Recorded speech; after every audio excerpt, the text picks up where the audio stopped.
welcome everyone to a Friday episode of the Call Sheet Podcast here at the Fans First Sports Network. I'm your host, Kevin Smith. It is Halloween, and it is the hot route, and that's going to make for a wonderful combination as I bring in my regular sidekick here on Fridays, Pez, and we're going to talk about Halloween subjects, football, blended all together. Great time of year. Welcome back, Pez. Appreciate it, Coach. I'm peeking over at this Miami-Baltimore game. We're taping Thursday night. Suspect game here. That line was screamed danger for Pez's picks. We laid off. Lamar looking rusty. That defense, they stink, Coach. But having said that, both teams 2-5, 2-6. These teams are going to win a lot of games. So in the gambling world, you gotta wait for a team to bottom out, and they're going to win some games. They all get paid, right? So Miami, I wouldn't be shocked if they get, going a little bit of run here. And it's something we keep in the back of our head. We're always looking for the advantage, you know that. Yeah, and we talked about this 2 weeks ago where we said it wouldn't be a bad idea, maybe it was last week, to put a little money on the Ravens at 1-5 to win the AFC North because you're going to get great odds. And the Steelers, who lead the division, they're 4-3 playing the 7-1 Colts this weekend. Ravens win tonight and get to 2-5 or 3-5. They're only a game behind the Steelers in that division. It's amazing how bad the AFC North has become. Regular people probably don't. If you played a sport, you think these guys are motivated and playing for the same reason we all did. Whether you're youth, high school, college, but that's not the case. A team that's 2-6, you're going to have people giving 100% effort because they're looking to get bonus money. So it doesn't matter if the team maybe is having a horrible year, only gets 2-3 wins in the season. You could hit your incentives on catches, sacks, touchdowns, whatever it may be. So you got to look for teams that still have a little bit in the tank. I've liked it with Cleveland all year. That team's played hard, and we'll see how this works out. But the league's tough. It's been a tough year. 16 buys. I don't know. That sounds different to me. I'm not sure if that's happened every year or what. But Baltimore, big turnover, Coach. They're going in now, so I guess we're biting our. I didn't say anything about Baltimore. Rewind. Let's start over. Yeah, it's we're hot, Coach. 76%. PezPicks.com. 10-1-1 in college. We're dialed in with that. I mean, thank goodness for Indiana and some of these lopsided teams. I think college football is back to normal. Last 2 years have been bonkers with the COVID era or the COVID kind of, extended time you can play and the transfer portal. I think everybody's kind of got a handle on it now. The cream of the crop's rising back up. The bigger schools are buying the best players now. Whether that's fair or not, we can debate another show. But we're starting to see people win that should, and Indiana should win. I mean, this guy knows what he's doing. He's got the right talent. He's the right coach for the time, and we got some leans we'll be talking about later when you're giving us those prop plays, Coach. I hope you've been hot. I hope 17-10, Pez. That's respectable, man. That's like pretty 64%. Strong. That's not bad. And you're a prop hater, but we're going to get all into that in a bit. But before we do, I mean, it is All Hallows Eve. It is the evening before Halloween. Halloween, great tradition. Started as a Celtic observance before it started as actually a festival that was thrown to commemorate the end of a growing season. As all the crops went fallow and they turned to winter. The old Celts would pray to the gods that they would see them through the winter and into the new growing season. And some of them would actually dress up for these big bonfires that they would have, which kind of is the origins of costumes. I mean, it's a cool story. I love Halloween. Last year, Pez and his lovely wife, Michelle, who he affectionately calls Megan, threw a great costume party on Halloween. Pez went as Hugh Hefner. I went as Hunter S. Thompson. I mean, it was an excellent event. My wife went as a burrito, I believe. Was my wife a burrito? Something like that. Something along those lines. Mine was a prostitute, Coach. She was Julia Roberts from Pretty Woman, which I found very attractive. God bless her for pulling that outfit off. But that's a sad job to have. But hey, Julia Roberts, she made it look classy somehow with Richard Gere. She made it look very glamorous. So did my wife. Yeah. I think I might be wrong, but I think it may be a little bit of different in reality than it was portrayed in the movie. But let's talk about Halloween real quick. Pez, give me first of all, when you were a kid, I'm assuming you loved Halloween, correct? Of course. Of course. Yeah. Yeah. Do you have a Halloween costume that you remember dressing up in as a kid? Every year we went as a soccer player in that year's soccer uniform. I mean, once you got over the plastic costume you couldn't breathe in, you got to middle school, you went in your soccer uniform. I mean, you probably went as your football player. We ran out of creativity once we hit about 12, 13. It was all for the candy at that point. I'm a little disappointed in you, Pez. That seems like a cheap way out. Well, that's how we roll. We had, today you go to Spirit Halloween and you buy some overpriced, crappy costume. But back in the day, you had to get creative. I remember some homemade costumes. I went as a mummy one year, and my mom spent hours like ripping up old pillowcases and then literally wrapping me up in these strips. I turned into a mummy. I remember going one year, there was like a big Planet of the Apes theme. We all went as kind of like Planet of the Apes guys. I mean, that was kind of cool. I loved the Hunter S. Thompson last year, though. It's a lot more grown up, when you're that going was a as fantastic outfit. I mean, Yeah, that was thank as you. good as it gets. It was way better than my Hugh Hefner. My greatest Halloween coach, a group of friends of mine. You've known some of these guys. Some aren't with us anymore, but there's a track in Kentucky, in Lexington, called Keeneland. I was just going through some old T-shirts with the wife. It was a famous place for the wife and I. But I went with friends of mine many times for Breeders' Cups in the fall, where you have kind of the prelims of the spring Triple Crown going. Classy track. You gotta dress up at this track. You gotta wear a suit, a jacket. The Southern Belles come in their best. It's a great place. And the Halloween day, we had a race. My buddies and I decided we were going to go full Sopranos. It's when the show was at its height. Most of my friends are Italian. I'm not, but anyway, I blended in, I guess. So that was our effort. We're Sopranos, and great day at the track. My wife's probably heard the story, but God bless her. I met a nurse that night, Coach, and I don't know if she was classy. She might have been the nurse from the show The Office who got a check donated to science, but a very fun night. That was my epic night. Classy nurse. Thank you, Kentucky. And thank you, Keeneland, the greatest track in America, I argue, the classiest track. And that was my Halloween. That's the pinnacle, Coach. That was it for me. Except, walking around with the kids and stuff. I love that too. But I haven't said that, Keeneland track, Halloween, it's something to behold. If you're into betting and horse betting, get to Keeneland, Lexington, Kentucky. Get to Lexington.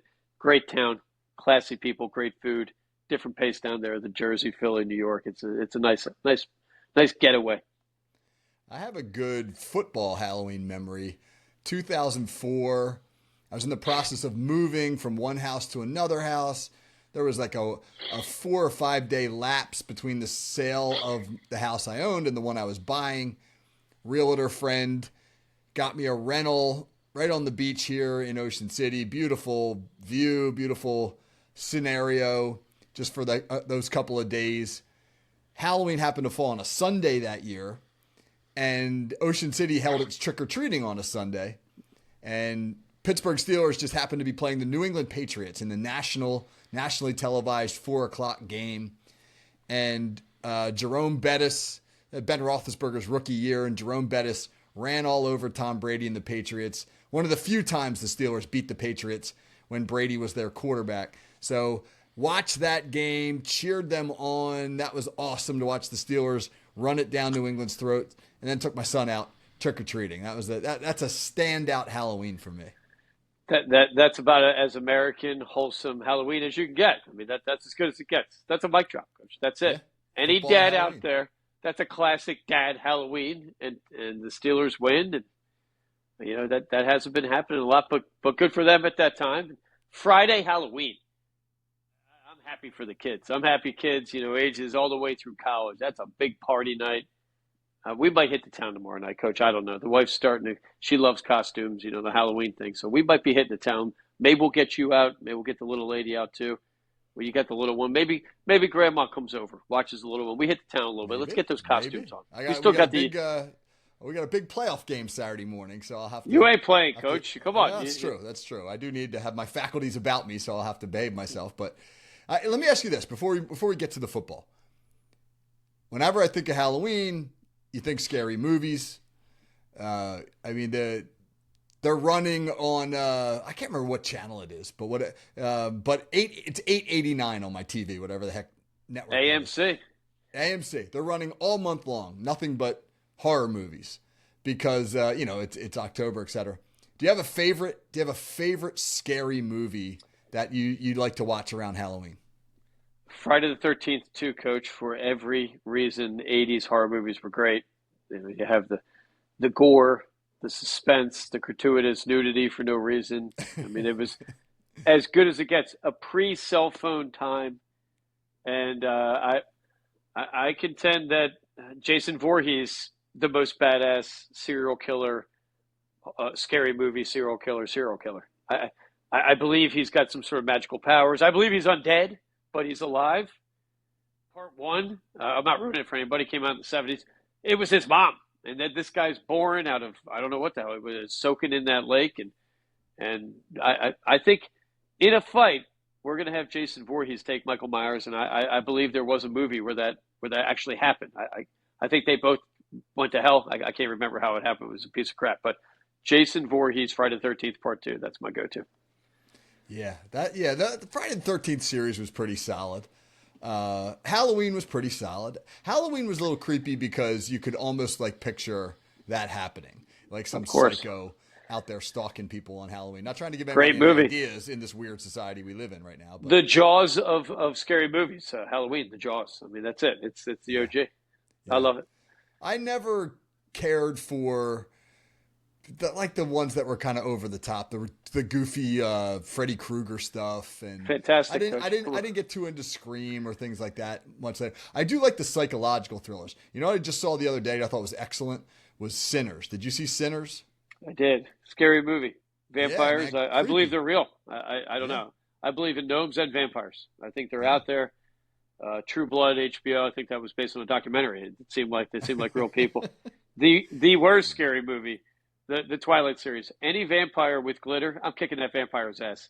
You can't be a scary horror movie character in glitter. I mean that's glitter's cool. I mean, glitter's fun. I'm not taking glitter down, but you can't be glitter and scary. Those combinations don't work.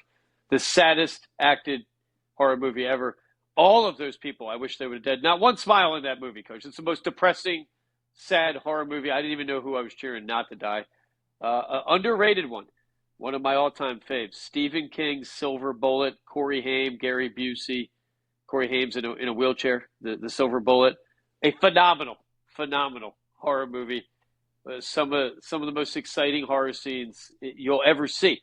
My son was angry at it. I don't want to ruin it. People are going to go back and watch this now. It's probably like late 80s horror movie. Silver Bullet. My kid was literally angry. We showed it to him too young, as you know. We didn't really allow the kid to grow up slowly. So he was probably 5 when he watched it. A couple jump scenes in that one. He was pissed off at that movie. Coach, he still talks about it. Of course, when I think Stephen King, I mean, The Shining, which I watched some of the other night. Terrifying. It's terrifying. Yeah, it is a creepy movie. Too scary. It just gets inside of you in some way, shape, or form. The scene where they see the little girls in the hallway, in the carpeting, and then the blood comes out the elevator shaft. And I mean, my sister was just at the Stanley Hotel in Colorado. She and her husband were on a phenomenal road trip. Man, they drove from Arizona to New Jersey and hit about 15 states and did all sorts of cool things. They went up to Mount Rushmore. They went to the Mall of America. They did all these sort of American, icon type things. And they went to the Stanley Hotel. And she said it is every bit as creepy as the movie makes it out to be. I bet old mountain hotels, they feel like people are getting killed in them. It's a scary place. Airbnb saving us from that. I don't think I'm staying at that hotel. Maybe I'd go through. I don't even know if I want to go through The Shine, a terrifying thing. For some reason, Leprechaun and Chucky in college some nights was really funny, Coach. I don't know why it was funny, but I remember laughing my ass off to Chucky and Leprechaun and finding that pretty great too. They got to be top of the line as well. John Gruden being nicknamed Chucky is one of the best all-time nicknames, I think, because if you ever see Gruden lose his mind, he turns into Chucky, I think. I'm hearing rumors. People suggesting he should go to Penn State. Pat McAfee being one of them. They should hire John Gruden. I don't. I don't know if they have. That could be a PR situation for him. But maybe that's a winner. We had Matt Rule, Nebraska's coach. Big rumors last few weeks or so. He was going and just signed a 2-year extension deal today. So that ain't happening. So I don't know. Interesting times for Chucky and horror movies in general.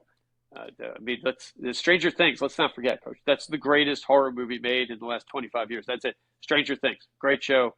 Pez's Picks gives it its ultimate rating. That is a perfect season right there. Stranger Things. And as an '80s guy, I don't know if you watch it yet, but fantastic, memories in that show. Yeah, I liked it. They're running out of material. I think. I Well, they're think some 30 people. years old now, but I that's mean, fine. the whole how is the world not figured out that Hawkins, Indiana, there are some problems there? I mean, I guess it's the '80s. News travels slowly, but whatever.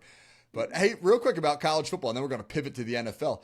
It is fascinating that there are 4 incredibly high-profile job openings. Right? You got Penn State, LSU, Florida. Well, there's 3, and maybe Florida State. Which, if Mike Norvell doesn't right the ship there, that one could open up as well.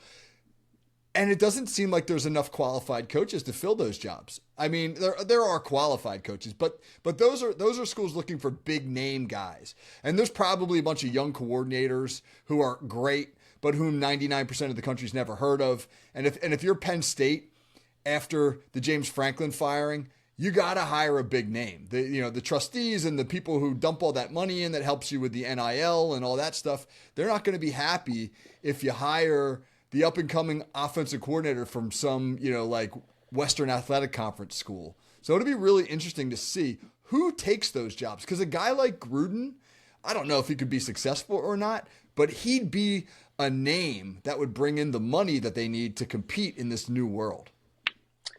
Yeah, it's in a blink of an eye, an entirely different world to coaching college. It's basically a minor league NFL at this point. You have to have a general manager. You can't be looked upon as just an X's and O's guy. Nick Saban admits this. He wouldn't be a good coach right now. You have to be able to work the system, recruit people. There's a constant attempt to steal players off of teams during the season. So they're going to dump people when they're having a bad year. And my guess is that LSU didn't do well in the transfer class. And this guy wasn't bringing in the major talent. I mean, the results kind of show that. Dabo Sweeney, we've been trying to make money off of this guy, famously said, I don't want to get involved in that. Good luck. The interesting thing through all this, though, the military academies seem to be getting better, and they're not in the transfer portal. That's something that they can't be involved in. They're not in NIL, but they seem to be getting better, which I kind of find interesting. Maybe there's a whatever you call 5-star group of players.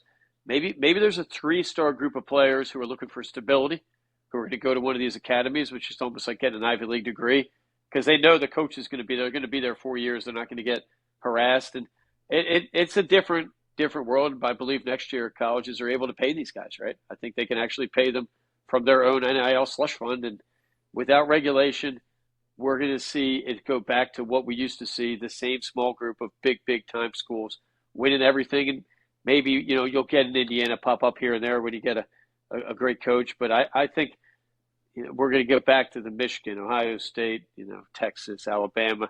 The big names are dominating again this year. And I think that's going to get worse and worse. I think parity is not here to stay. We had it the last 2 years. That's gone.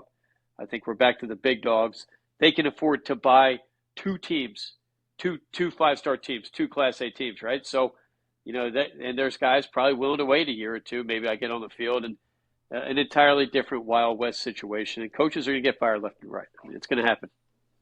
The money, as a coach, if you can't bring in the money, whether it's through the boosters, the alumni, the trustees, whomever it might be, you're right. You're not going to be able to compete because, like, take Ohio State. They're the defending national champs. They're number 1 in the country right now.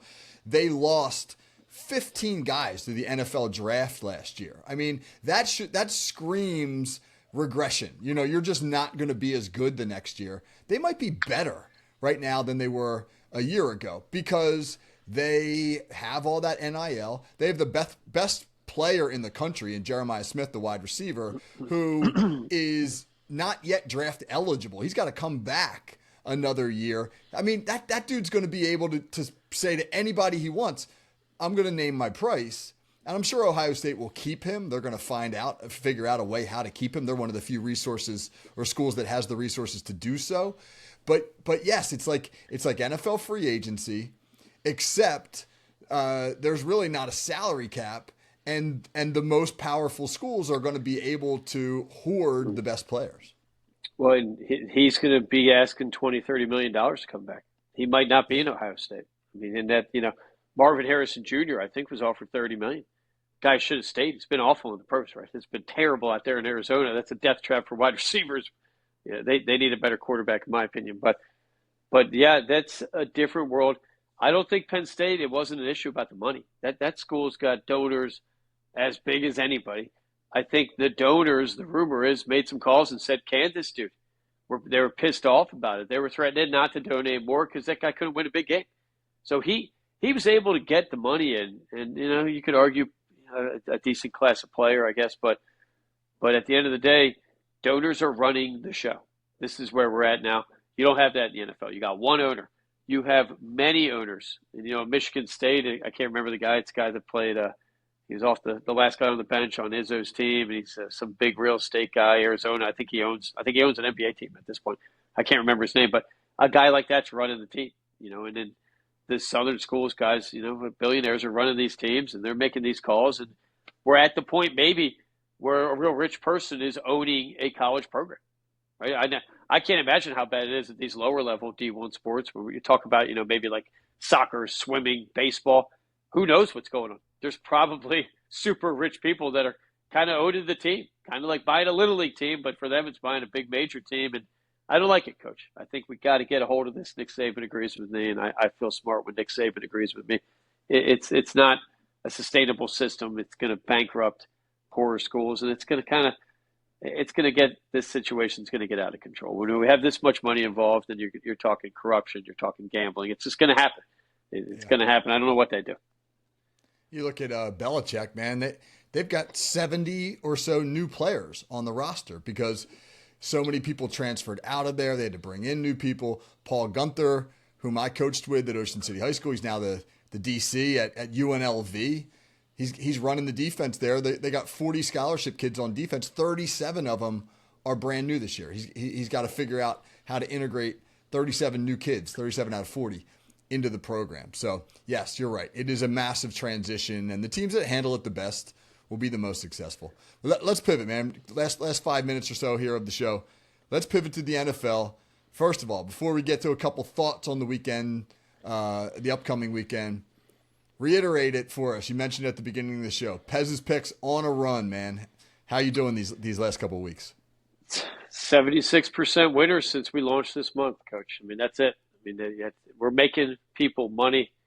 We're taking care of business. We're giving people cheat codes in life. We're whether it's the Winfield game or Kakapo cream. I don't know if you got your sample yet, Coach. Kakapo cream, New Zealand's cutting-edge sports cream. We're helping people get through life at this, Coach. At this point, investing, pain relief, you name it. We're giving out restaurant tips. Went to a great one in Philly last week. I'll be taking you to.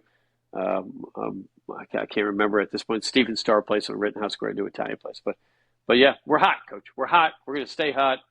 We got a little lead. College football. We're taking Nebraska. We've been a little off that team. They're a little bit suspect to cover. The last couple weeks, they've seemed a little down because the rumors of Matt Rule leaving to Penn State, and today he signs 2-year extension. So they're hosting USC. It's a big national game, 7:30, 8 o'clock night game in Nebraska.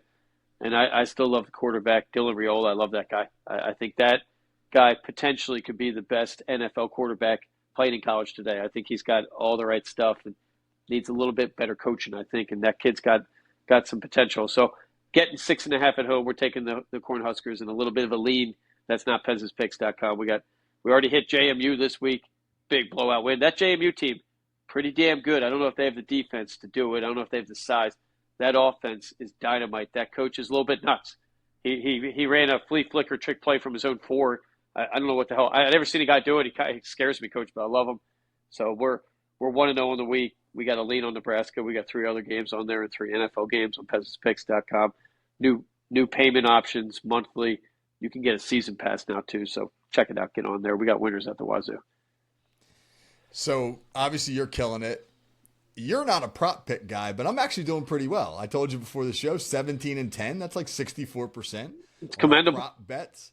Yeah, man. I mean, you're winning 64% of your bets. You're making money. You're and making I always money. like to run them by you, right? Before I quote unquote go official and put them out there for the masses. I like to run them by you. I'm going to give you a couple here real quick. Give it to me. All right, you ready? So here's a couple over-unders. I like the under in the San Francisco Giants game. San Francisco at the Giants. The over-under is 48.5. San Francisco has only gone over that twice this year. And in both games, they scored 49 points. So they went over by a half a point, meaning the combined points. I don't think they don't score a ton. And now you look at a Giants team that just lost Cam Scatterbo. And that's as big a emotional loss for them as it is a loss on the field, because that guy, along with Jackson Dart, had very quickly become the heart and soul of the team. I just feel as though that offense is going to struggle. Malik Neighbors is banged up. San Francisco doesn't outscore teams generally. I mean, I could see that game settling in somewhere at like a 24-14, 24-17 contest. I like the under in San Francisco at the Giants. I mean, that you make some valid arguments here. Vegas is disagreeing with you, and the way we would look at this, we do a little bit of quick analysis here. Vegas is asking to take the over. I mean, you're going to go about a field goal more than, but both teams combined offensively for about 41 and a half points. So the defenses give up combined. We're looking at 48 points. To be quite honest with you, Coach, I'm disagreeing with you. I like the over, but hey, these are why totals are interesting bets. And there's a lot of moving parts in them. When we look at defensive averages, Giants come in 23rd ranked defense against the pass. San Fran comes in 19th against the pass. Offensively, San Fran's been great. I think the starting quarterback that's playing right now might be better than Brock Purdy. I think I'm not so sure that Mac Jones isn't better than Brock Purdy. I'm just going to say it out loud, Coach. I don't like Brock Purdy. I think he's physically soft. But second passing ranked offense in the league, I would take the over. But I don't. These totals are tough. We try to stay away from them. There's so many moving parts. You could lose one guy on either offense, and that can cost you 3 points, 7 points. So we try to stay away with them. Sometimes when the data's there, we take them. You make a good argument, though. Maybe, if we're leaning on a defensive game, this under might be a good play. And I'm pulling for you. I think, to me, this game's very difficult. We don't know who's quarterback in San Fran at this point. It could be Purdy. Their receiver core is decimated. Giants still playing tough. When I watch those Giants play the Eagles, their defensive line is better, I think, than what they've looked. They have some monstrous people on that defensive line. And I think the NFC East is taking a little beating early on. I think they might be a little better. So we'll see. All right. See, this is why I run them by you, man. I need your honest feedback. I'm going to give you another one. All right. Now, I like the over in the Indianapolis-Pittsburgh game. I mean, Indy, it's 50.5 is the under-over. That's a lot of points, but Indianapolis has been over in their games this year, 50.5 in 5 out of 8 games, including the last 3. Their offense is number 1 in the NFL in every conceivable metric. I mean, points per game, EPA, success rate. I mean, you can go all across the board and look at all the meaningful metrics. They are number 1 in all of them. The Pittsburgh defense has been a disaster. They've already given up 4 30-plus point games this season. They haven't given up 40 points or 30 points in a game 4 times in an entire season. They've only done that once in the last 10 years, and they've already given it up 4 in 7 games this year.